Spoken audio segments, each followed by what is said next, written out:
Let's start with a big question. Is changing who you are for love a good idea? Is it even healthy? Today, we're diving deep into this. So if you've ever wondered if you should be someone else to make your relationship work, this video is for you. Stick around because by the end, you'll know exactly how to tell if you're changing for love or if love is changing you. Here's the thing. Changing your personality for love is a double-edged sword. On one hand, it might seem like a small sacrifice to keep your partner happy. On the other hand, it could be the fastest way to lose who you really are. So, which one is it? Let's find out. Think about it. Love is powerful, right? We're talking about life-changing, mind-blowing feelings. But when we're in love, we sometimes start to feel like we need to change to fit someone else's idea of the perfect partner. Maybe it's how you look, what you believe, even your hobbies. Suddenly it feels like you have to evolve to keep them interested. Sound familiar? But here's the kicker. You might think you're improving yourself, but are you really? That's what we're uncovering today. When does change become destructive? And when is it actually a healthy step forward? Let's dive into the first problem, losing yourself in the process. If you're changing who you are just to please your partner, you could be walking down a dangerous path. Ever heard the saying, you can't pour from an empty cup? Well, if you're constantly bending and reshaping to meet someone else's needs, eventually, you have nothing left of yourself to give. It's like putting on a mask to fit in, but eventually, you forget who you were before you started wearing it. And let me ask you this, can you truly love someone if you're not really being yourself? But here's the catch. Not all change is bad. Some change is healthy, even necessary. Relationships should push you to grow. But how do you know when you're growing and when you're just changing for the sake of someone else? Well, let me share a story. I had a friend who started dating someone who was super health conscious. My friend didn't care much for fitness, but they liked the idea of being healthy. So they joined their partner at the gym, started eating cleaner, and guess what? They felt better. Their energy skyrocketed, and they actually liked the changes they were making. That's growth, change that makes you better. But here's the twist. I'm curious, has anyone ever encouraged you to make a change that actually made you feel better? Or have you felt like you were just trying to fit into someone else's vision? Drop your thoughts in the comments below.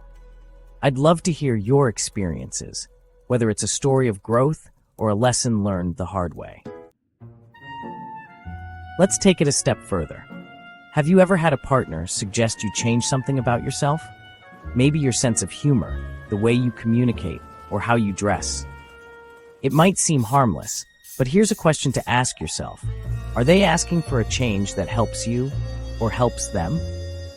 A healthy partner will encourage you to be the best version of yourself, not the version they want you to be.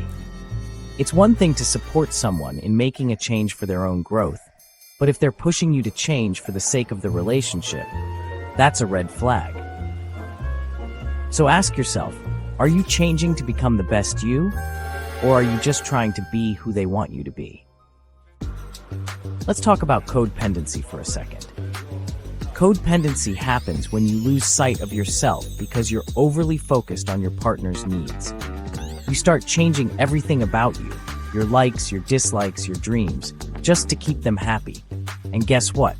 This doesn't lead to love, it leads to resentment. If you're always changing to match your partner's expectations, it'll never be enough. They'll keep wanting more, and you'll keep losing yourself in the process. Is that the kind of relationship you want? One where you're constantly bending just to stay in love? All right, let's turn this around. Here's a bonus tip. How do you know if your changes are for the right reasons? Simple. Check in with yourself. Ask, is this change making me happier? Does it align with my values? Am I becoming the best version of me, or just trying to fit someone else's mold? Remember, true love encourages you to grow without losing yourself. It makes you feel more you, not less. If you can answer yes to those questions, you're on the right path. So, let's wrap this up. Changing your personality for love can be a slippery slope. Yes, love should inspire growth, but it should never erase who you are. If you're changing for the right reasons, because you want to be better for you, then that's great. But if you're changing just to keep someone else happy, well, that's a recipe for disaster. So I want to know, what do you think? Have you ever changed for love? And if so, was it worth it? Drop your thoughts in the comments below. I love hearing from you. Now, before you go, here's something you might want to check out. I've got a video where I dive into 7 subconscious habits that make people ignore you. If you've ever felt like you're putting in all the effort but still getting overlooked, this one's a game changer. Trust me, you don't want to miss it. If you want to learn about the habits that might be keeping you from connecting with others, check out that video right here. Like, subscribe, and hit that bell for more deep dives like this. Until next time, stay true to yourself, keep growing, and I'll see you in the next one.